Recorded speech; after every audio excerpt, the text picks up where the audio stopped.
Bismillahirrahmanirrahim. Assalamualaikum warahmatullahi wabarakatuh.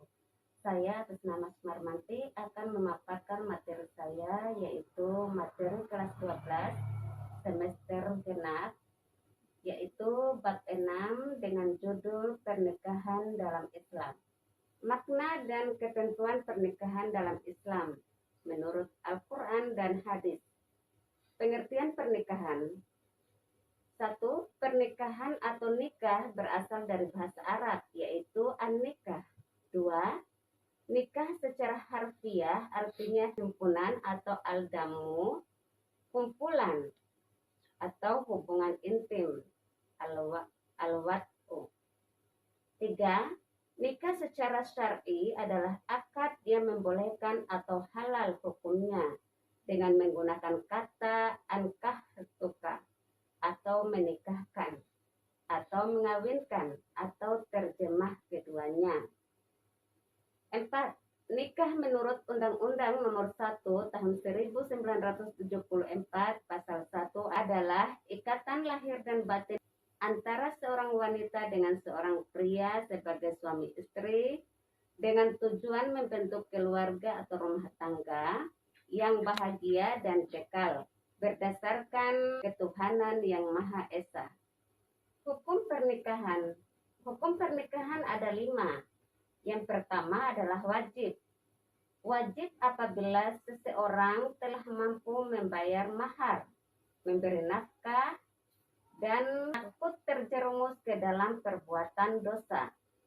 2. Makruh.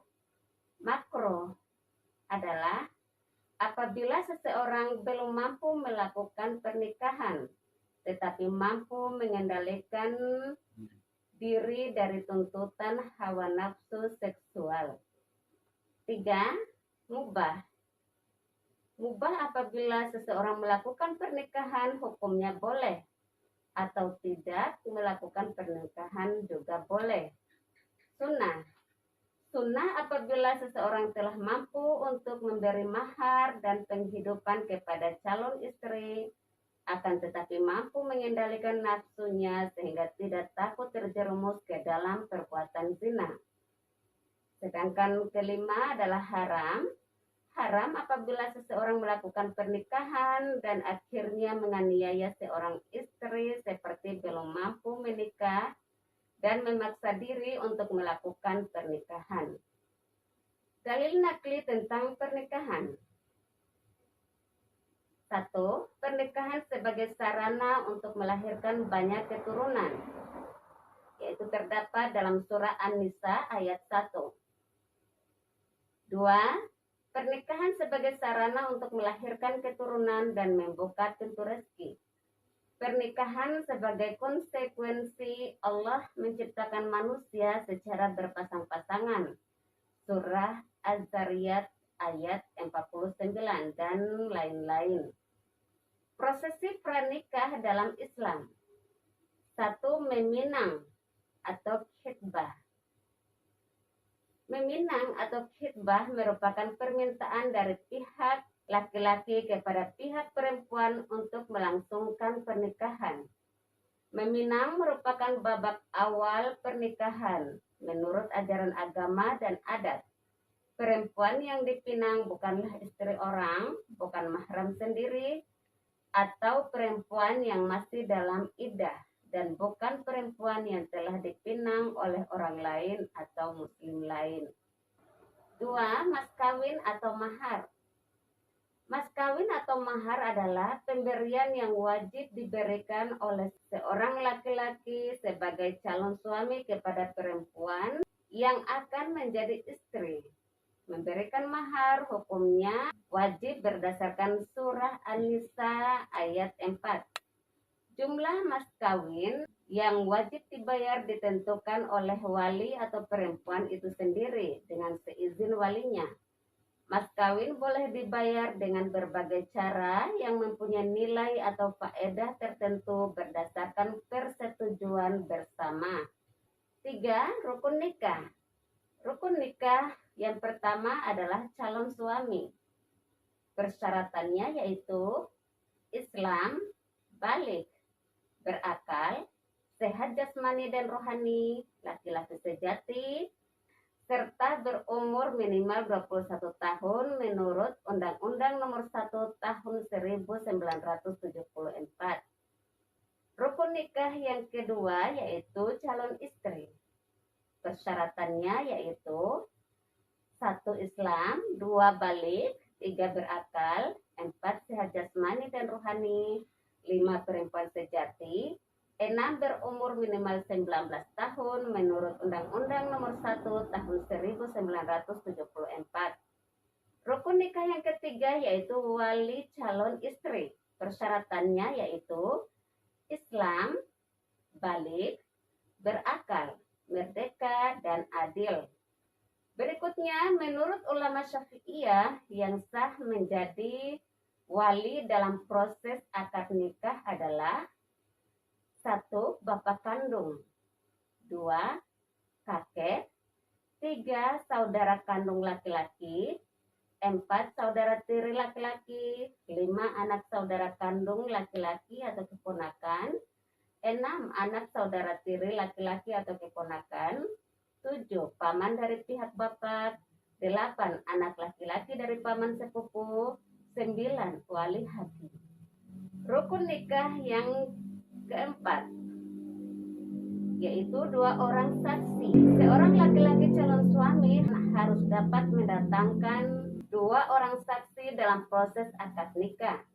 Kehadiran saksi menjadi tanggung jawab seorang calon suami dan tidak wajib bagi calon pengantin perempuan.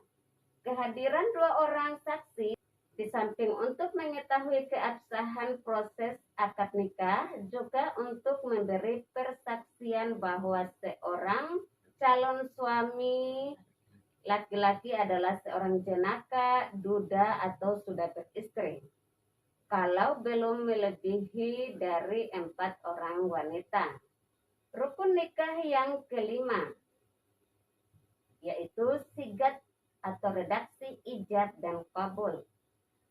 Ijab adalah pernyataan seorang wali nikah, sedangkan qabul adalah pernyataan menerima pernikahan dari seorang calon suami.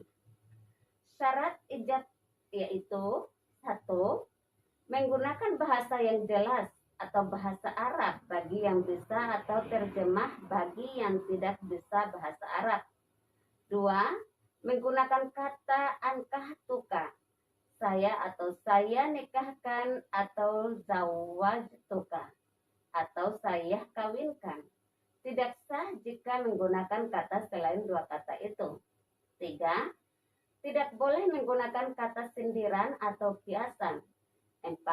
Diucapkan langsung oleh wali atau wakilnya dengan sempurna. 5. Tidak dibatasi dengan waktu tertentu seperti nikah mut'ah atau nikah kontrak. 6. Tidak disyaratkan dengan sesuatu yang mengikat. Syarat kabul yaitu 1. Menggunakan bahasa yang jelas, bahasa Arab bagi yang bisa atau terjemah bagi yang tidak bisa bahasa Arab. 2. Menjawab pernyataan dalam kalimat ijab dengan segera dan tepat. 3. Bukan merupakan kata sindiran. 4. Dilafalkan oleh calon suami atau wakilnya atas sebab-sebab tertentu. 5. Tidak diikatkan dengan batasan waktu tertentu seperti nikah mut'ah atau nikah kontrak. 6. Tidak disyaratkan dengan sesuatu yang mengikat. 7. Menyebut nama bakal istri. 8. Tidak diselangi dengan perkataan lain. Berikutnya walimatul urs. Walimatul urs adalah resepsi atau pesta pernikahan yang dilakukan setelah proses akad nikah selesai. Tujuannya sebagai perwujudan rasa syukur kepada Allah karena telah dilakukan proses akad nikah dengan selamat dan lancar. Juga untuk mengumumkan atau memberitahukan kepada khalayak ramai bahwa benar-benar telah dilakukan akad nikah. Berikutnya, hukum melakukan walimatul urus adalah sunnah. Artinya, Bagi yang mampu melakukan akan memperoleh pahala. Berikutnya hak dan kewajiban suami dan istri. Yang pertama yaitu kewajiban suami terhadap istri. 1. Suami wajib menggauli istrinya dengan cara yang baik, penuh kasih sayang, tidak kasar, dan tidak secara zalim. 2. Suami wajib memberi nafkah lahir kepada istri, seperti memberi makan, pakaian, dan tempat tinggal. 3. Suami wajib mengajarkan istri tentang ilmu-ilmu yang berkaitan dengan wanita seperti hukum haid, nifas, wiladah atau melahirkan, istihadah, dan sejenisnya. 4. Suami wajib berlaku adil dan bijaksana terhadap istri. 5. Suami wajib menutup aib istri kepada siapapun. 6. Ketika ada tanda-tanda kematian, suami hendaklah berwasiat terhadap istrinya. Berikut kewajiban istri terhadap suami. 1. Istri wajib menerima dengan ikhlas bahwa suami adalah pemimpin keluarga. 2. Istri wajib menaati suaminya selama tidak dalam kemaksiatan. 3. Istri hendaknya memenuhi kebutuhan suami dan keluarga baik secara biologis maupun non-biologis, kecuali ada sebab-sebab syar'i yang sesuai dengan ajaran Islam. 4. Istri hendaknya mendahulukan hak suami di atas hak orang tuanya. 5. Istri wajib menjaga harta suaminya dengan sebaik-baiknya. 6. Istri hendaknya senantiasa membuat dirinya selalu menarik di hadapan suaminya. 7. Istri wajib menjaga kehormatan suami selama-lamanya. Berikutnya hal-hal yang memutuskan ikatan pernikahan. Talak atau perceraian. Talak dibagi menjadi 2 macam, yaitu sebagai berikut. 1. Talak raj'i. 2. Talak bain. Akibat dari talak atau perceraian antara suami dengan istri, maka timbullah istilah iddah dan rujuk. Iddah adalah masa menunggu seorang perempuan tidak boleh menerima pinangan seorang laki-laki lain setelah dicerai oleh suaminya. Tujuan iddah adalah untuk mengetahui apakah seseorang yang dicerai tersebut sedang dalam keadaan hamil atau tidak. Iddah digolongkan menjadi beberapa bagian. 1. Iddah mati, artinya apabila seorang perempuan ditinggal mati oleh suaminya, baik sudah dicampur maupun belum, maka masa iddahnya selama 4 bulan 10 hari. 2. Iddah hamil. Apabila seorang perempuan dicerai mati oleh suaminya, sedang ia dalam keadaan hamil, sehingga masa iddahnya adalah sampai melahirkan. 3. Iddah karena talak fasakh atau kolok. Sedangkan rujuk adalah upaya untuk kembali kepada tali pernikahan. Setelah terjadi perceraian antara seorang suami dengan seorang istri, maka hukum melakukan rujuk menurut para ulama adalah sebagai berikut. 1. Wajib apabila melakukan rujuk menjadi lebih baik dalam membina rumah tangga, atau bagi seorang suami yang menikah lebih dari 1, melakukan rujuk dengan tujuan untuk menyempurnakan keadilan terhadap sesama istri. 2. Sunnah apabila kembalinya seorang suami kepada istri dengan tujuan untuk memperbaiki kehidupan berumah tangga sehingga menjadi keluarga yang bahagia. 3. Haram apabila seorang suami melakukan rujuk dengan tujuan untuk menyakiti seorang istri atau untuk durhaka kepada Allah Subhanahu wa taala. 4. Makruh apabila melakukan rujuk juga tidak dapat memperbaiki kehidupan berumah tangga. Tidak melakukan rujuk itu lebih baik. 5. Mubah merupakan hukum asal dari rujuk, artinya bebas bagi seorang mantan suami untuk melakukan rujuk. Dengan kata lain, mantan suami boleh melakukan rujuk atau tetap dalam perceraian. Berikutnya hikmah pernikahan dalam Islam, yaitu dapat meningkatkan ibadah kepada Allah Subhanahu wa taala. Berikutnya dapat memperoleh ketenangan dan ketenteraman jiwa. Berikutnya dapat mengendalikan pandangan dan menjaga kehormatan. Berikutnya dapat memenuhi kebutuhan biologis secara sah dan halal. Berikutnya dapat memperoleh keturunan yang sah. Berikutnya dapat membentuk keluarga yang islami. Demikianlah pemaparan dari materi saya yang berjudul pernikahan dalam Islam. Terima kasih dan saya ucapkan wabillahi taufiq wal hidayah. Wassalamualaikum warahmatullahi wabarakatuh.